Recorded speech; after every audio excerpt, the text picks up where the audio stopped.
Mariola hino bali anala bambang ka wikiti ka bambang ka tuama badi mulu anal badi malum Mr. Tenkobo aka I'm the only romantic man in my village, the biggest village in the Gambia.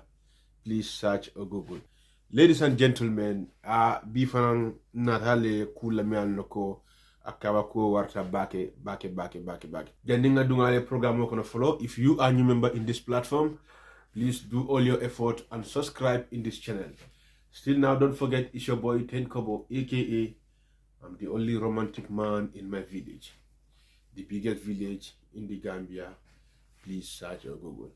Mbali ulu kibarlo me anako amandia bake desa nan kabide ko nyin 50-50 wak funga ko drong akola handrum ramandia again Gambia bankun kan me yal nako fondinko me yal nako imala bota dawdan din ka fondinko ta ka lapa kunto foko yelo man tuno je yelo be gorna drong yelo be surunda drong o kamala amanna fan sotono desa ras randi jarale bundal to bari wol fananko ite bulo mala fo ite dual tara nyamin manna condition on fanan jibe no to kamala. If you are new member in this platform, join me nganyim video jibe but follow janimbe video jibe na follow zafo e jato bay ko ke kendo VM international credit for you know what I'm saying. So therefore ngiten binge jay follow bay ko ya share la fo da Kabefo for inshallah on fana min do ko kalaje inshallah. So kamala so zafo VM ko credit so nobala je alinga video jibe baki nana murale nan inshallah Gambia bitaka nyari le. Stay tuned.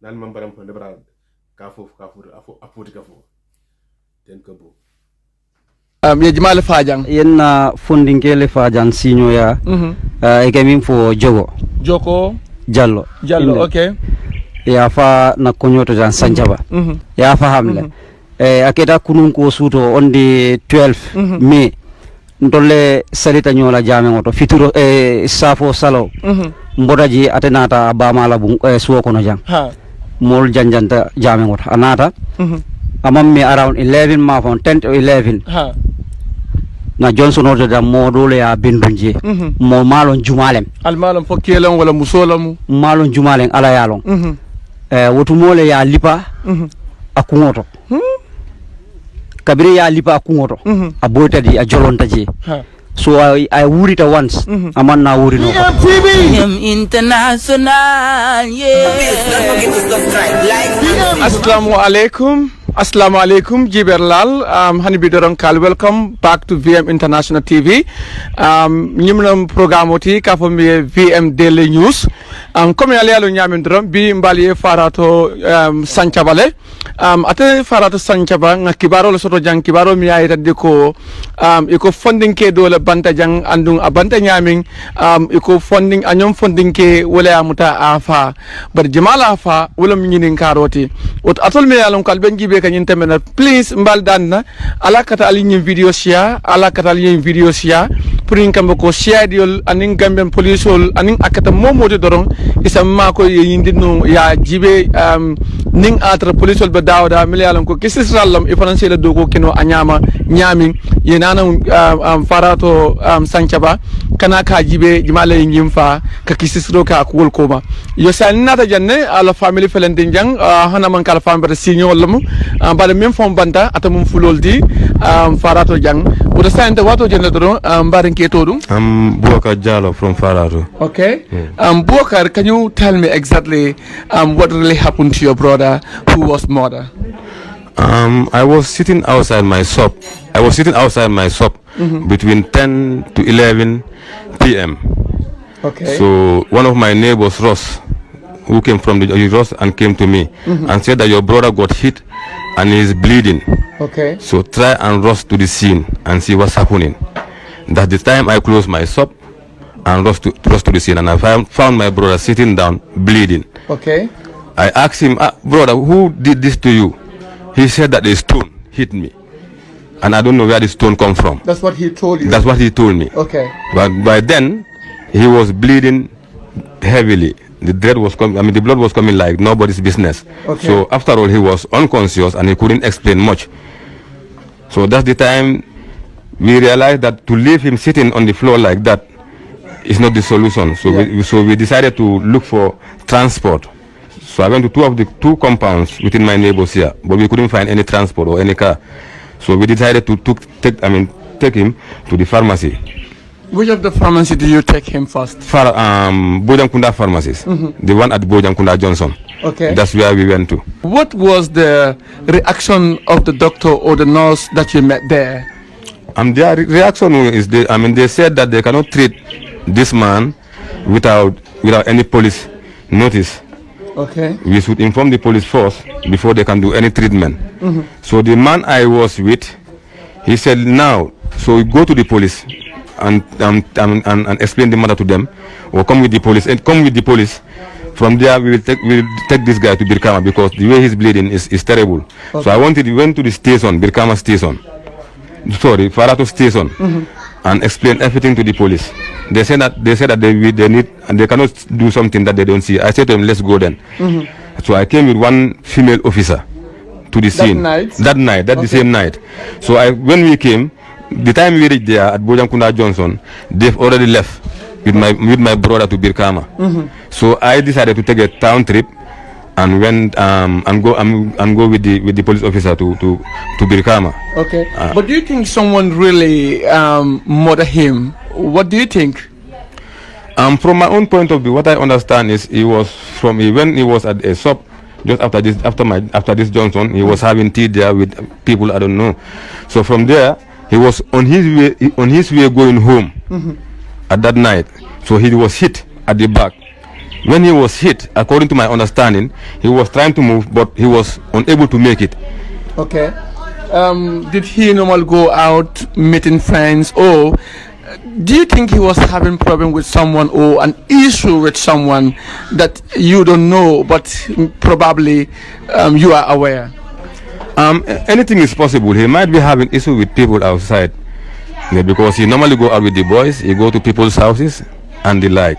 Okay. So it's possible they have a beef, and he was hit, and the person who hit him ran away. So that's a possibility. Can you tell us how did he die?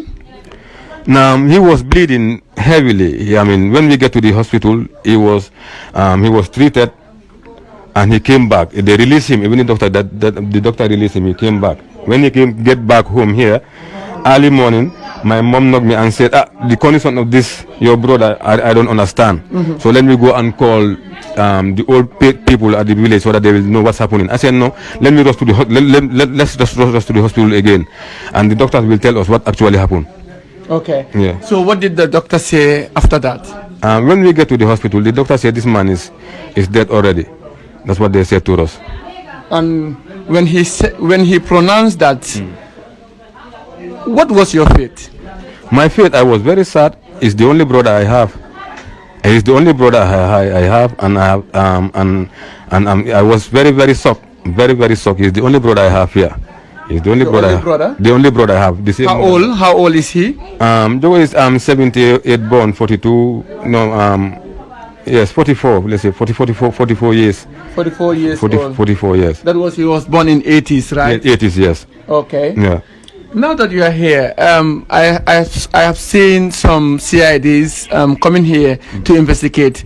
Do you think somebody is behind his death? Not really. We want to make sure that the phone is, we want to make sure that whoever he was sitting with, they are just doing their investigation. These are CID officers, and they have all right to do their investigation to make sure that the truth has come out. So far, what have they gathered? No, so far I'm not really sure what they gathered, but they are here doing their investigation. Okay. From where the scene happens up to here, and the people he was with and all that, they are doing their investigation. Okay. That's the only thing I know. Can you please briefly explain this in Wolof or Mandinka? Luma wahni moy dama togon suma bunti bitik fini between 10 to 11. One of my neighbors mu jógee si Johnson bi sori water less than 100 meters away mu daw si mu ne ma sa brother de am na ku ko hit mu ngi bleed dawal so noonu laa tëjee suma bitik ma to the scene ma dem fekk ko suma brother mu ngi toog mu ngi bleed heavily ma ne ko brother Ibrima kan moo la def li mu ne moo xam ko dafa am ko jam xeer mu ne xeer dafa am ko mu xamul fan la xeer bi jógee sax mo ni la ma ko waxee ndax mu fa la xeer bi jógee sax waaw so lu mu wax ne amul fa la xeer bi jógee xeer bi jógee so ma ne ko so he was bleeding mu doon bleed bu baax a baax so mu ngi unconscious so ma ne fu mu nekk nii léegi nañ try naka leen ko yóbboo si pharmacie aussi hospital bi waaye pour am moto then that's the problem ma console ñaari néegu waaye ñoom ñëpp mun ma ko nekk pour am moto so si leen decide pour yóbbu ko si pharmacie bi Bojankunda pharmacie bu ñu fa yaagee tamit nurse bi docteur bi mu ne du ko mun a treat bi ko foog ñu am police report su amul police report moom du ko mun a laal waaye bleeding bi dafa am doole so pour dem di xaar police report ñu ngi taxaw ñu ne ko léegi ñoom nañ ko toppatoo man naa dem si police station bi ba gars yi toppatoo ko waaye ñu gis situation am ñu ne fu mu nekk du mun a leen du ko mën a toppatoo foog ñu rifaañu tu biir kaama so man ku ma àndal kooku noonu mu yóbbu ko biir kaama moom ma dem jëli police report ma àndaa police officer tamit ñëw si scène bi foofu si pharmacie bi moo ñëwee si pharmacie bi fekk ñoom dem nañ man tam ma jël town trip ma àndaa police officer bi buñ àggee biir kaama foofu noonu ñu ñëw boppam bi plasta ñëw ko liggéey ko waaye I mean it was not easy. So he never came back home. He came back home after late hours. si leen ko release mu ñëw si kër bi fi bëri 4 a.m. early morning si la ñëw fii nii so bu ñëwee fii nii tam the same thing si la nekk fii 6 after 6 rek suma yaay konkoma mu ne ma lu ma gisee kii situation mi da nga mun na ko understand man naka la ma ñëw mu gis ne lu mu wax dëgg ma ne ko léegi nañ ko gis hospital bi ñoom dinañ mun a wax foofu noonu lan moo xew ñu jox ko treatment so mu si la woon xaaral mu dem all the elders pour ñu seet lan moo xew ñooñu bu ñu ñëwee so ñoom tam daano soo ñu ne kii daal amin gaañu na dafa gaañu waaw so bu ñu egg si hospital bi tam the same thing la gars yi wax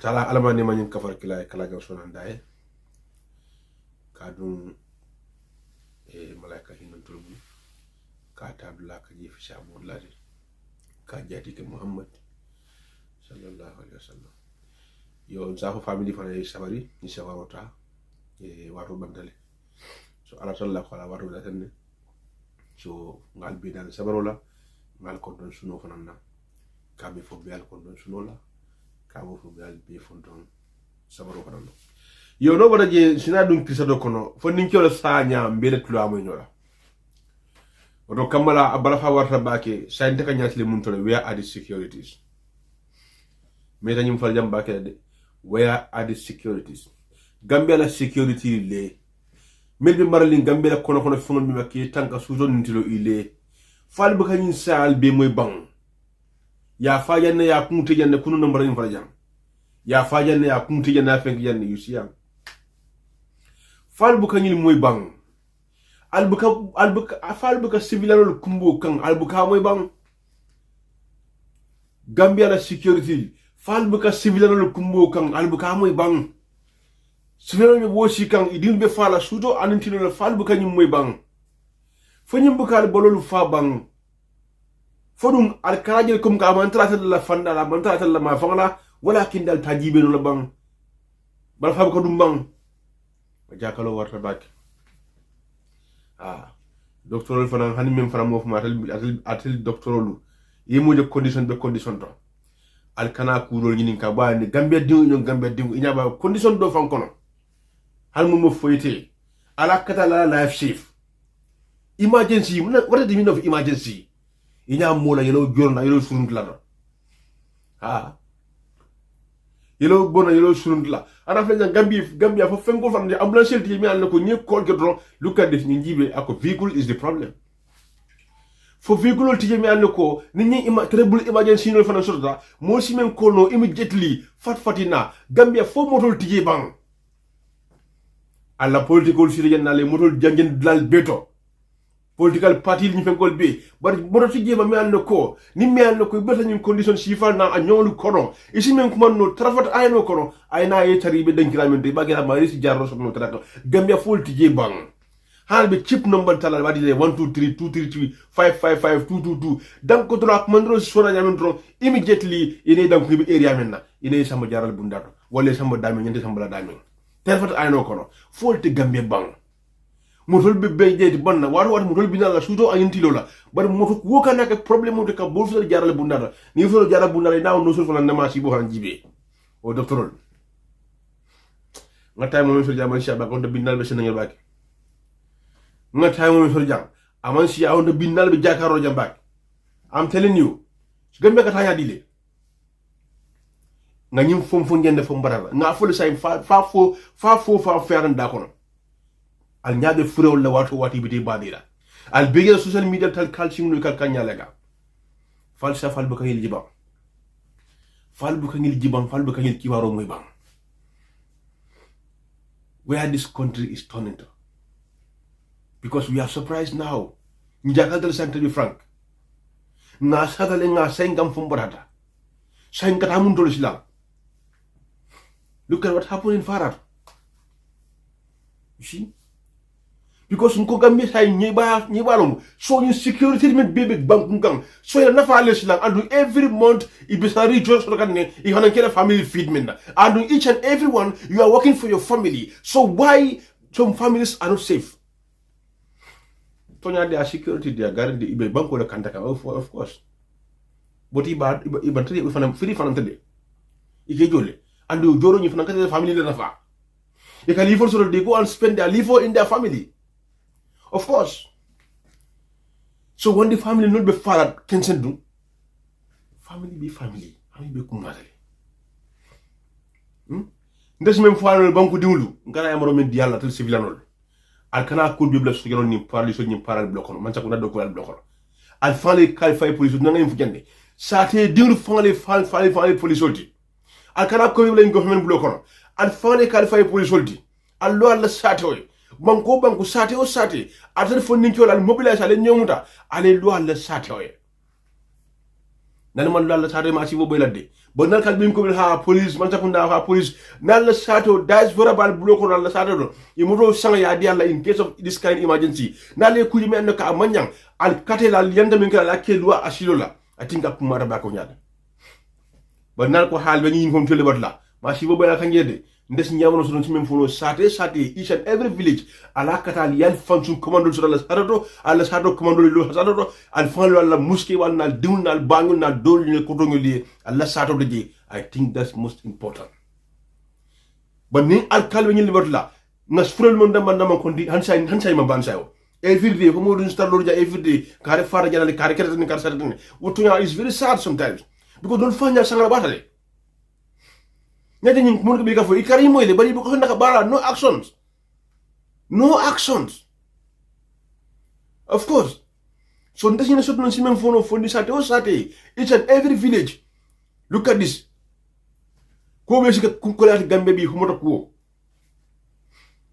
gamelo ndema la katanya mala ka bolu ñaari la kala bagay ba tari milal no kal be banta tari ala no bantam ñaari le hani lo be da sunna do ni police mo do ci ben yanta hani ke ko feton ni police be kundun na ron tarin dal tarin ibagel hani nyaay police jo kundun lagini hani hamoni kuriya mi baba yele. Of course ngal bi anak yoro nyami di fi di rew asikir nyami police be kundun dal be tarin nin kumba nyamaje la nyamaje ni la nyamaje saranya bagel so ni di nyawo ci fa gi da ko nyokan di fita ma he ni ga ko da he do nga baye ko ni la kelo tammi kany ni ela kelo ni tammi kany ni kelo be wala ku kurme di baba yale ni ke jebe kundun ne be crossing na yes wala may sokke wala mbam faay la gadle ya icha idol fans na yemo fa ya pak centre mo pam mo pak sai we ta dalo do but ni nyaaw mo to gelorin police idiki hakilo le go dunya ka dama strategy la bar gambe ante mano kra ngami adu a 9 million bal men be kata banku gang manal ka be sfen ngami banku ndima ko gambia aman tanka aman sutura bal buje mario la hino balie nala bambang ka wirkiti ka bambang ka trama badimlu anal badim malom Mr. Tenkabo aka I'm the only romantic man in my village, the biggest village in the Gambia. Please chat your Google. You come cry. Whatever.